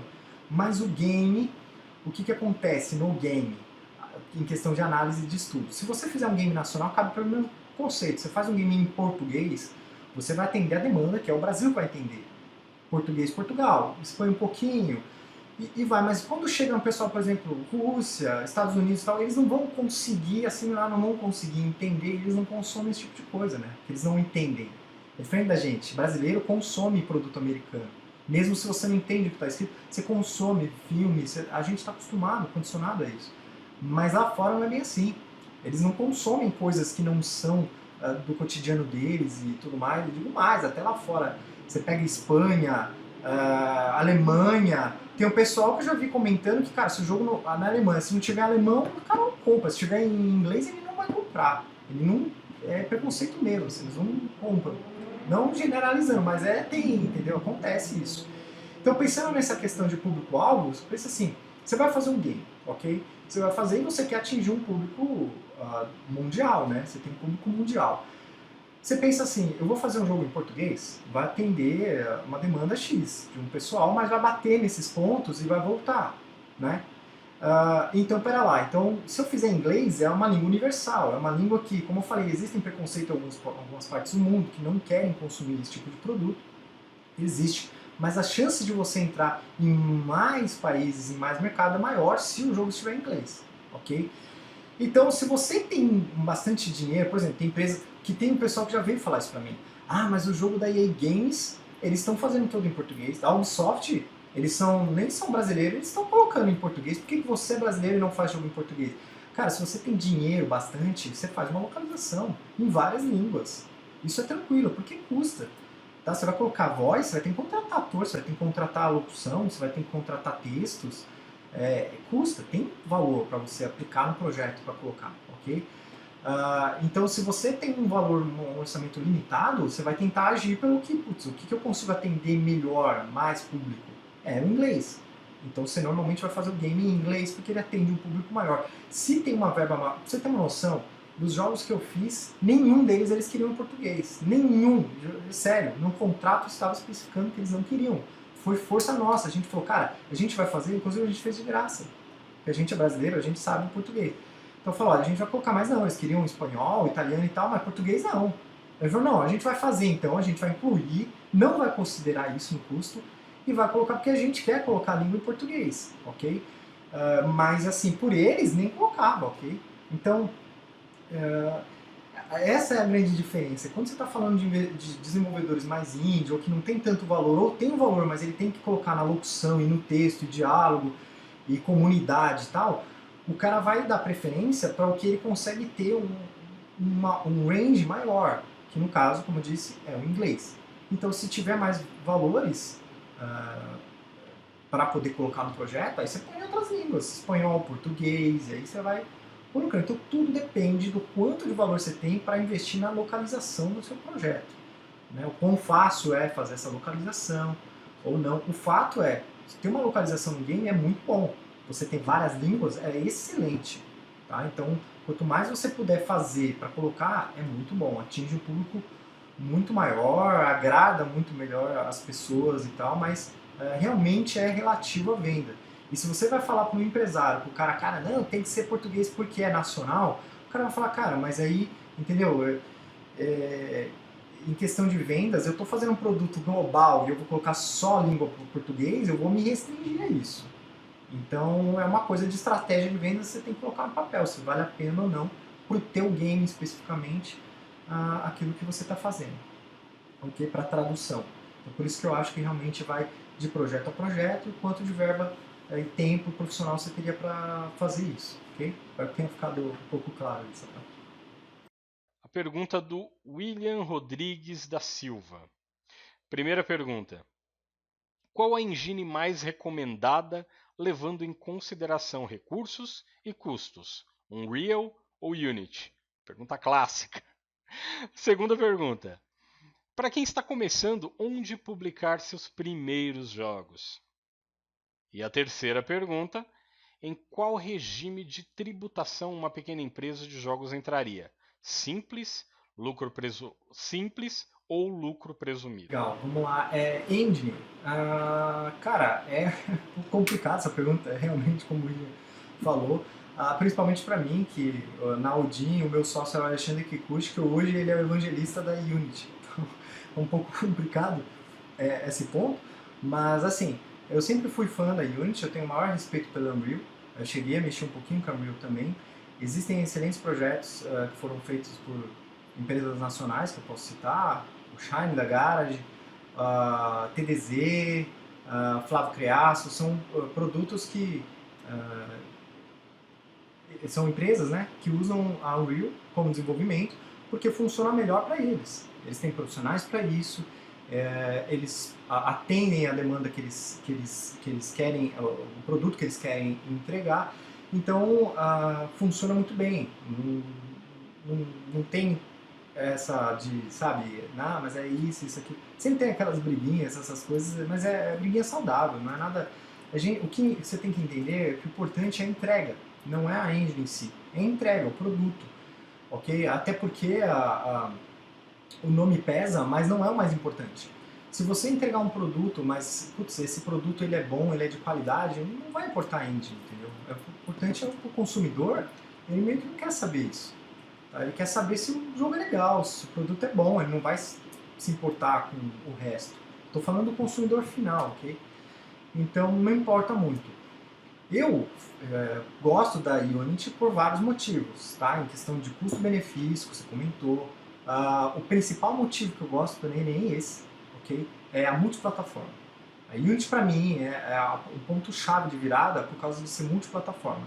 Eu já fiz muita coisa na Unity e não era só games. Eu já fiz aplicativos de realidade aumentada, Kinect, Arduino, várias coisas que a engine me permitiu de facilitar, que eu consegui entregar produtos em tempo bom, em valores bons, por causa da ferramenta. Me ajudou muito, acelerou muito esse passo. Eu tenho que fazer tudo na unha e tudo mais. Então, e hoje é exatamente isso. Eu tenho um produto, né, que eu vou entregar e eu quero fazer, como eu estava comentando antes, eu quero entregar esse produto na Steam, eu quero entregar esse produto na Windows, eu quero entregar esse produto na Apple, eu quero entregar esse produto no Facebook, console, se for o caso, Xbox, PlayStation. Com a Unity eu sei que eu tenho essa possibilidade. Não estou falando que é fácil, estou dizendo que existe a possibilidade. Isso é excelente, porque você consegue fazer o produto e entregar em várias plataformas. Então, a multiplataforma para mim é o ponto-chave da Unity, o principal assim, que eu levo em conta. O custo, ela é de graça, você tem como comprar licença também, né? Hoje em dia ela mudou, 2017 e tal, você vai pagando a licença e tal, mas é um custo-benefício interessante se você quer realmente fazer isso, produtos para vender e tal, comercializar e tal. Mas como eu disse, tem versões grátis, inclusive, você pode fazer e comercializar também a versão grátis. Então, eu acho que assim, hoje, eu não vou ser hipócrita, se eu precisar escolher, eu vou escolher a Unity, obviamente, eu sou mais técnico em Unity, eu trabalho com a parte de programação e arte dentro dela, é a ferramenta que eu conheço, mas hoje, pode ser que amanhã eu vou para uma outra, eu não sei, vai depender muito do crescimento dela. Eu sinceramente adoro essa briga, adoro a briga da Unreal com a Unity, Lambert Guard, a Stingray, que eu nem sei se vai virar mesmo, enfim, tem várias outras que estão começando, depende do produto também. Eu já vi muito produto em Construct excelentes, muito bem feitos, que não precisariam ser feitos em outra plataforma, atende exatamente o que precisava ali, então não tem problema nenhum. Em Torque, Engine tem várias outras, assim, realmente depende do que você quer entregar, né, por exemplo, mas eu não sei programar direito, lá e tal, é muito complicado e tal. Cara, você pode entregar, o importante é entregar o produto. A Construct mesmo, o RPG Maker, enfim. Depende muito do tipo de produto que você quer entregar, né, e tal, pesquisar isso daí. E você, esse daqui vai me atender e você vai para aquela que vai te atender.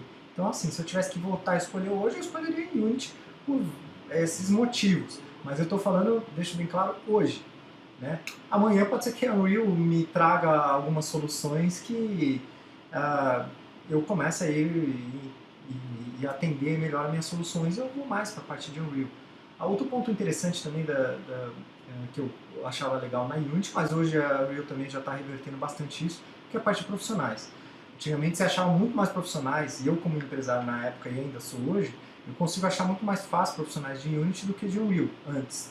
Hoje em dia também, tá? Tá mais fácil, mas Unreal está crescendo bastante nesse ponto de profissional. Eles estão tendo bastante especialização, bastante curso, tem algumas faculdades também estão ensinando, então tá tendo bastante profissional também. Então essa parte, ponto de vista de empresa de profissionais, também está ficando meio que pau a pau. E como eu disse, eu adoro essa briga porque eu quero mesmo que eles briguem mesmo e comece a oferecer produtos melhores pra gente e a gente possa ficar escolhendo aqui e falar, não, essa aqui tá melhor desse jeito, essa aqui tá melhor desse jeito, se é melhor, senão eu vou pra aquela e fica. Então deixa eles lá brigar. Eles ou outra empresa que for entrar, deixa eles brigar por a gente vai desenvolver na que atende melhor o nosso produto, o que a gente está fazendo. Okay? Bom, a segunda pergunta é sobre onde publicar. Onde publicar, bom, é como eu comentei, depende muito da loja, né? Então aí também entra a parte que eu comentei da multiplataforma, né? Por exemplo, se você vai publicar no EXE, no Desura ou na Steam, né? Então você vai precisar de um executável, um EXE e tal. E a gente oferece isso, a Unreal também oferece, outras ferramentas também. Mas eu vou fazer para Facebook Room. Eu não sei dizer se a Unreal publica para Facebook Room, não sei realmente. Então me corrijam aí os desenvolvedores de Unreal se dá também ou não, não sei. Mas o Facebook eu sei que dá também. Então depende realmente da plataforma que você vai publicar. Agora, aonde, cara? Aí é uma questão de você tem que ver onde, quem que você quer atender. Você quer atender mais público indie, mais consumidor geral? Existem vários sites nisso. É bem fácil assim de você procurar na internet a encontrar essas plataformas de vendas, né? Então você consegue encontrar, você vai fazer o cadastro nelas e tal. Então eu acredito que é mais isso assim, você poder gerenciar a loja que você vai fazer e tudo mais. Mas eu acho que os principais pontos, voltando, citando novamente, é Steam, Facebook, Apple, né, seja App Store, enfim. Windows, tem o Desura, como eu comecei, tem o GOG.com, tem o...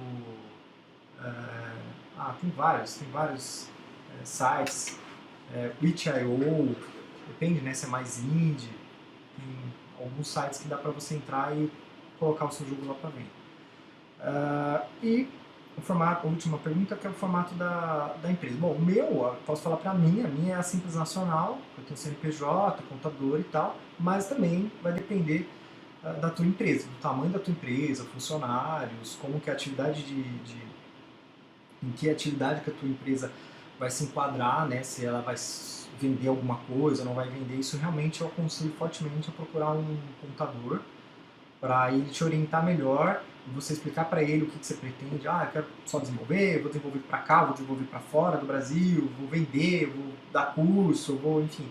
E aí ele vai fazer esse levantamento para você e ver onde que a sua empresa vai se enquadrar. Então acredito que é mais uma questão do próprio contador te passar essa informação e ver a tributação. E obviamente vai mudando, né? Dependendo de como a sua empresa vai andando, vai mudando a tributação. Inclusive, eu vou falar uma coisa aqui que é o que aconteceu na Aldin. A Aldin a gente começou, montou e conforme foi andando a empresa, a tributação foi aumentando, foi mudando, foi tendo que mudar a empresa. Chegou num ponto, justamente, foi um dos motivos que me fez fechar a Aldin, foi essa parte de tributação da empresa, do governo, que para mim não estava interessante nem um pouco. Eu cheguei no meu contador, levantei os pontos e até como dica dele, falou, cara, compensa você fechar essa empresa e abrir uma nova. Pagar muito menos imposto e tudo mais. Foi basicamente o que eu fiz. Então foi um dos motivos, foi por causa disso, assim, porque o governo vai fazer de tudo para você sempre se ferrar e pagar mais imposto. Então, fazer o quê? É assim que funciona, tá? Então eu aconselho o contador aí. Pergunta aqui do Gabriel Luffy. Bom, o Gabriel Luff ele fez algumas perguntas aqui, ó. Primeira, quais são os erros que todo desenvolvedor deve evitar quando está iniciando no mercado de games? Segunda, para um iniciante em desenvolvimento que quer entrar no mercado, quais são os primeiros passos que deve ser dado para alcançar o sucesso? Terceira, é possível um desenvolvedor indie viver de game no Brasil, mesmo com todos esses problemas econômicos acontecendo no país? Pergunto isso porque vejo pessoas indo para outros países para sobreviver de jogos.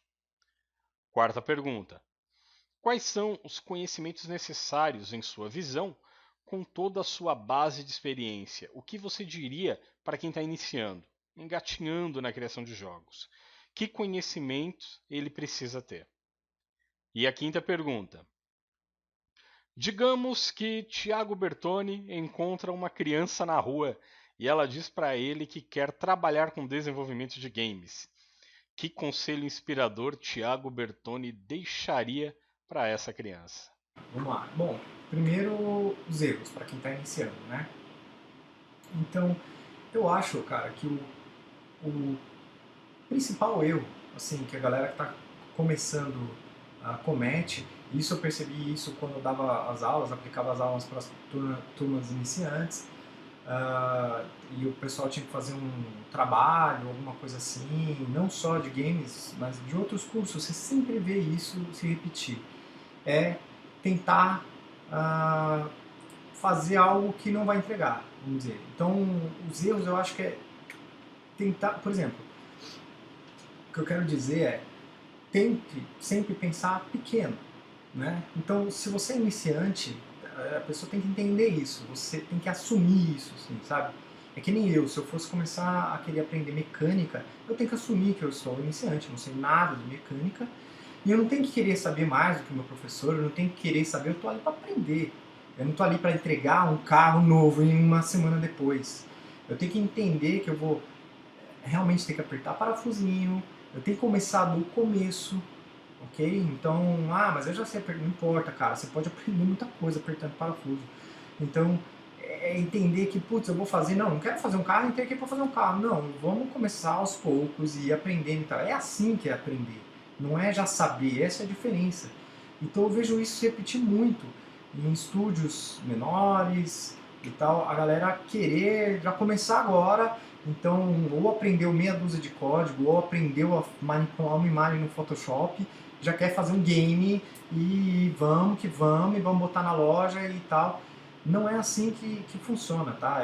Tem que ter uma base, e como eu disse, e vou falar aí também nos primeiros passos, que é errar. Você não teve tempo de errar ainda para saber, entendeu? Então tem que começar aos poucos. Então acho que os primeiros erros eu acho que a galera não tenta começar aos poucos. Ela tenta já pegar, por exemplo, ler um livro. Vou pegar um livro de C Sharp, ler o livro inteiro de C Sharp. Não, vou ler o final. Terminou o livro, acha que já é o programador, que já vai sair fazendo coisa e vai fazer acontecer, que já sabe tudo que tem no livro, abrangeu tudo, já sabe de tudo, porque entendeu tudo aquilo. Não é assim que funciona. A vida é diferente, o dia a dia é diferente.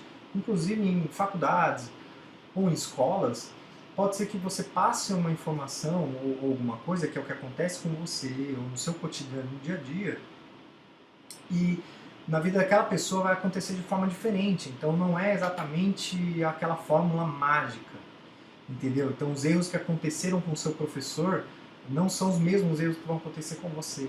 Então é diferente. A pessoa está ali para poder expor a opinião dela, a ideia dela ou o histórico dela, tipo um post-mortem, né? O que aconteceu comigo. Mas não necessariamente vai acontecer com você, né? Então é aquela questão que acaba acontecendo. Então eu acho que os primeiros erros é isso, é o volume de trabalho ser muito maior e você achar que o escopo do seu projeto é pequeno, nunca é, tá? Nunca é. Eu sempre falava isso para meus alunos, falava, gente, vamos fazer um negócio que você vai entregar, entendeu? Pequeno, que vai ser avaliado a entrega do negócio. Não precisa ser um jogo que tenha multiplayer, que tenha não sei o que. É legal, eu vou entrar nisso daqui a pouco, né? Mas, entendeu? Fazer alguma coisa que você consiga fazer que esteja dentro da tua mão. E aí depois você, beleza, isso eu fiz, isso eu entrego, faz de novo, faz de novo. E aí você vai indo procurando e indo mais além.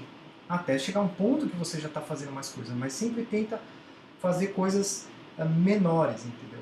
Para não cometer os mesmos erros de tentar entregar um produto muito grande ou achar, que é o que eu falei, achar que ele é pequeno e no fim das contas ele acabar ficando muito grande e aí é que acabam vários problemas, né? Desistências no meio do caminho, problemas, projetos longos demais, enfim.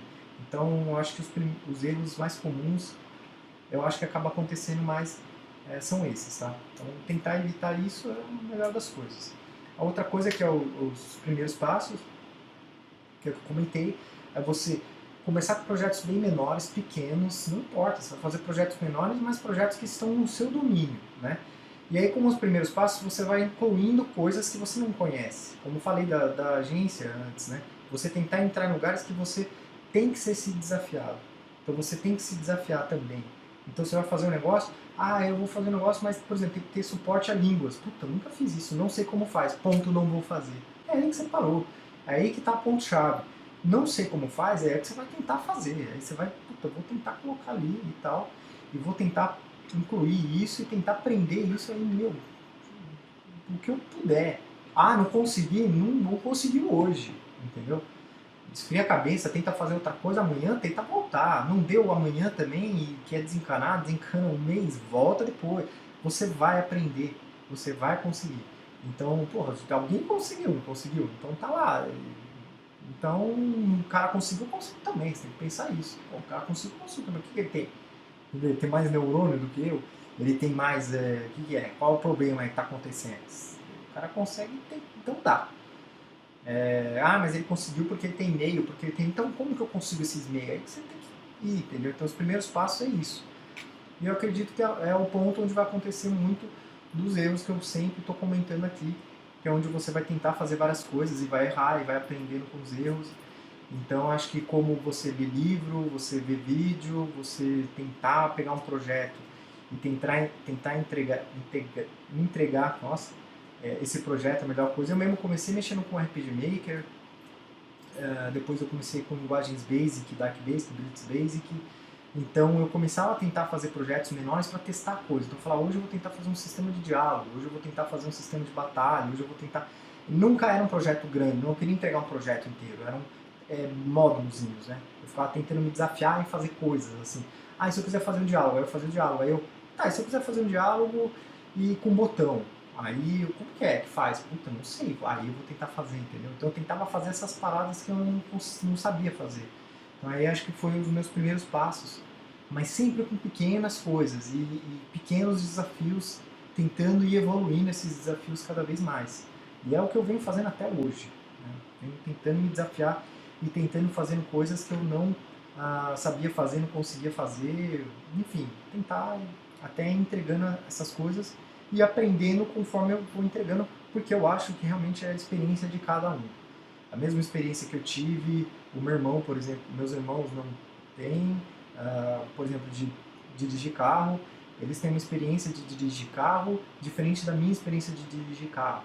Né? Então, são experiências diferentes, de cada um dirige de um jeito, cada um aprendeu de um jeito, cada um tem uma prática e faz de uma forma, entendeu? Não tem uma maneira muito mais certa, muito mais errada, entendeu? É a maneira como eu faço, como eu aprendi e tal, e como eles fazem. Então, eu acho que vale muito você criar o seu eu, assim, você criar a sua identidade, como você trabalha, como você faz, como você se exige e vai mais além.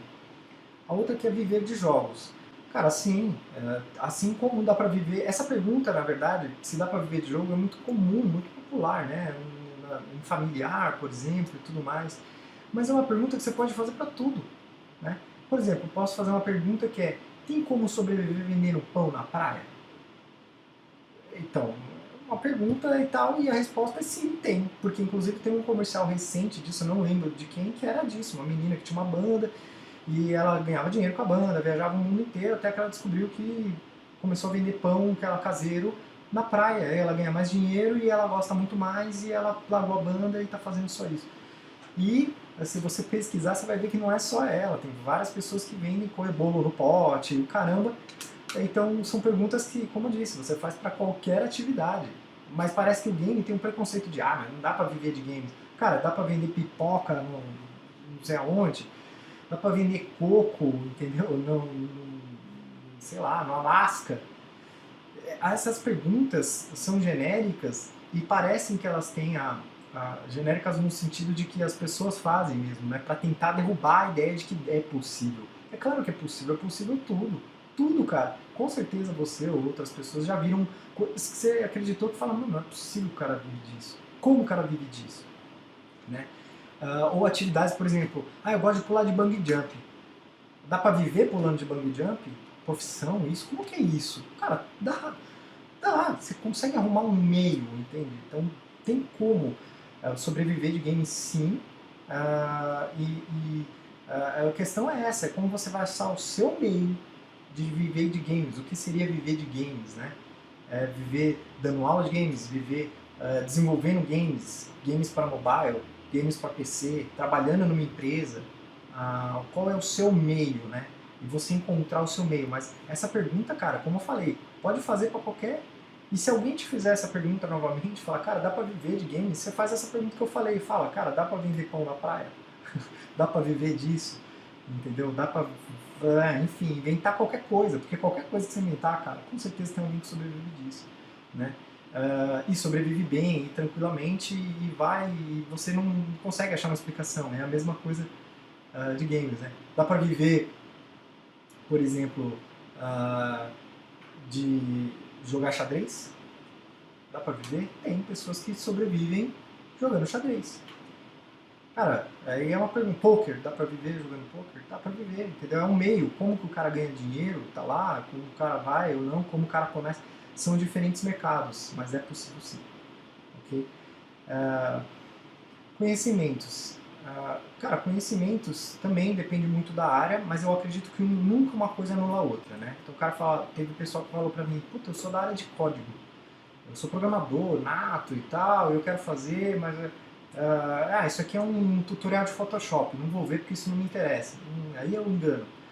Tudo complementa tudo. Então ver um curso de Photoshop, claro que vai te ajudar na programação. Como?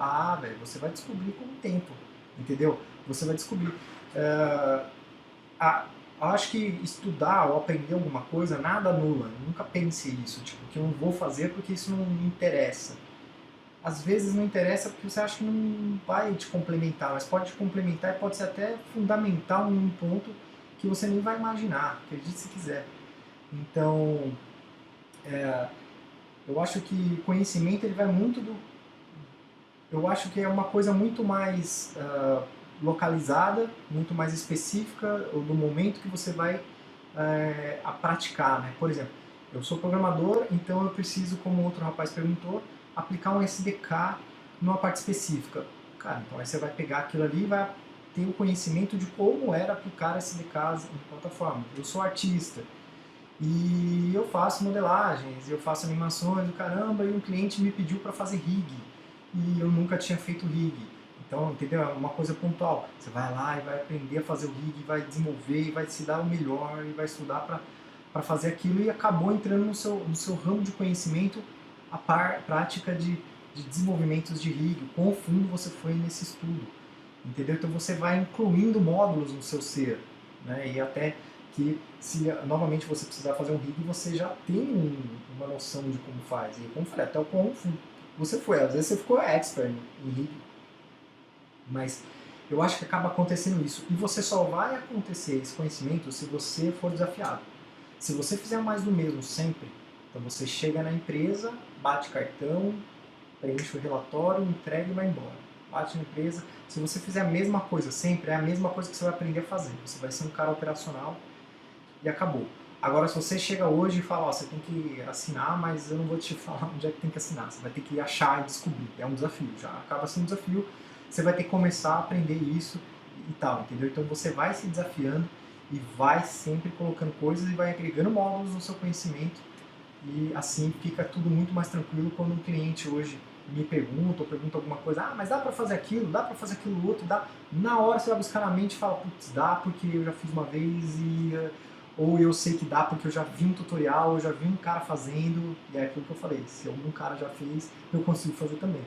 Então eu já vi que é possível, ou o contrário, eu já vi que não dá, né? Então, cara, dá pra fazer isso, aquilo, você, cara, não dá, com a forma que você quer, com a plataforma que você quer, com coisa que você quer, não tem como, com o orçamento que você tem, não tem como fazer isso daí. Então você já consegue direcionar o que dá, o que não dá pra fazer, pra também não falar que vai entregar tudo e não entrega. Eu sou bem assim, hoje em dia eu sou bem rígido comigo mesmo. Se eu falar pra você, cara, eu entrego isso, é porque eu vou entregar, porque eu já tenho na minha cabeça montado como eu vou fazer, o que dá pra fazer. Se eu tenho alguma coisa que eu não sei, mas eu já vi algum cara, eu te dou a resposta e eu vejo, entendeu? Então acho que o conhecimento vem muito do conjunto das coisas todas que você passou de experiência. Tá? Então vai adquirindo experiência e aí vai ser bem legal, vai ser bem interessante depois quando você montar tudo. E por último, o conselho para uma criança. Cara, eu posso dizer isso com propriedade, não precisaria nem encontrar uma criança na rua, porque eu tenho um filho, eu tenho dois, na verdade, eu tenho um filho de 9 anos e tenho uma filha de 2. Então, na verdade, é bem isso, assim, meu filho está doido para começar a desenvolver games, mas eu não pressiono ele, inclusive eu não comecei a ensinar, ele tem 9 anos, eu falei que eu vou começar a ensinar ele com uns 10, 11 anos, então eu falei para ele focar nos estudos dele lá, da escola e tal, e eu, em momento nenhum, nunca, eu forcei meu filho a querer ser desenvolvedor. Pelo contrário, inclusive quando ele era bem menor, uns 5 anos, minha mulher mesmo perguntava para ele, o que você vai querer ser quando crescer? Eu quero ser lixeiro. Cara, beleza, é uma opção. Eu nunca forcei meu filho, é uma opção que ele pode ter, que ele quiser. Às vezes ele vai querer ser padeiro, ou querer, sei lá, mano, qualquer coisa, ser estilista, não me importa. Eu vou incentivar meu filho ao que ele quiser fazer, eu não quero forçar ele. Até porque eu sei que se eu forçar alguma coisa, não é uma coisa que ele quis fazer.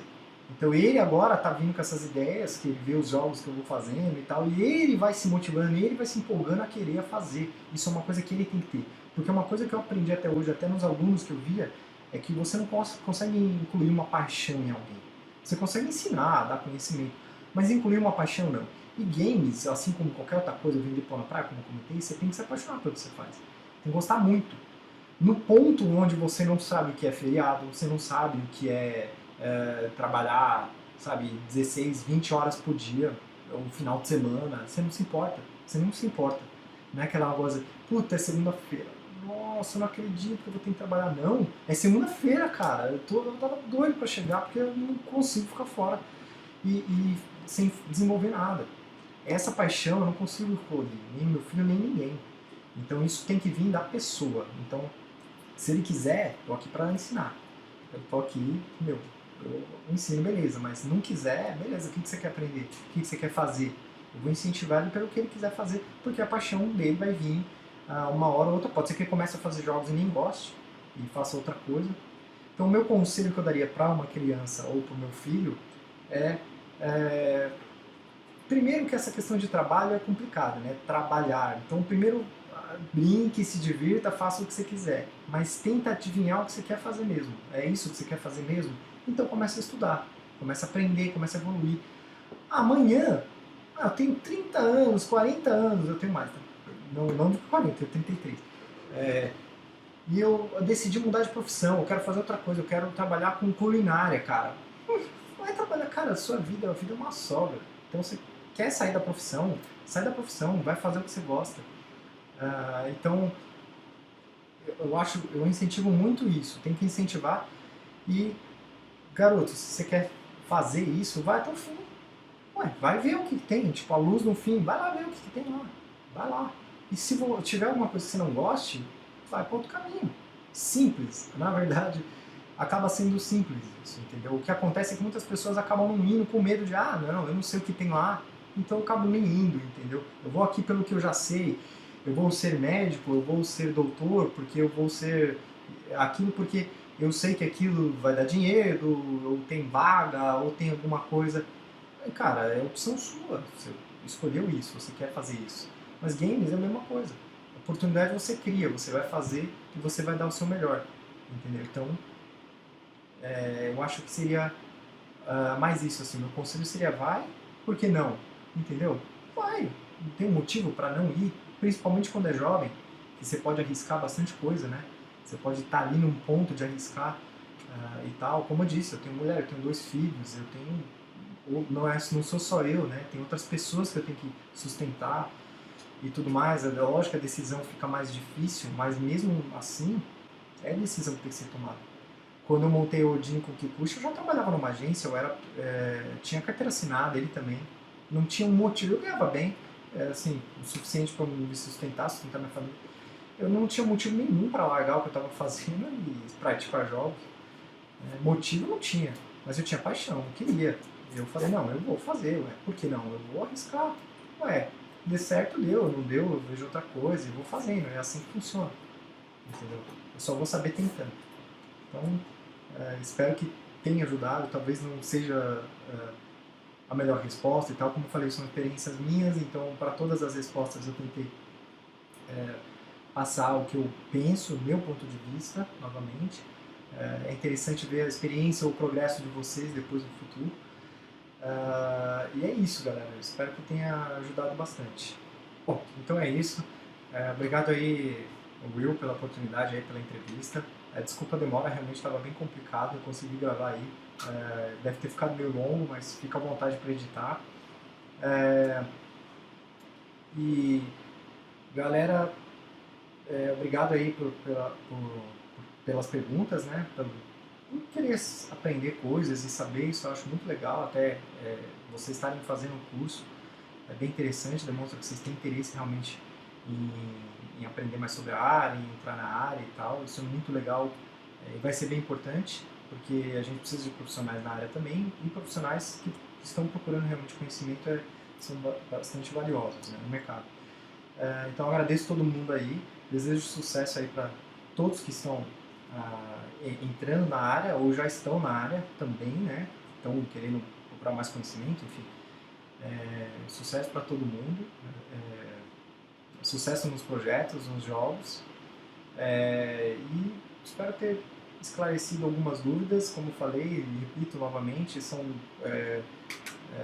experiências minhas que valeram para mim, funcionaram ou não funcionaram para mim, então talvez dá para tirar um pouquinho daí para vocês, mas eu acho que cada um vai ter uma experiência diferente e é legal esse compartilhamento.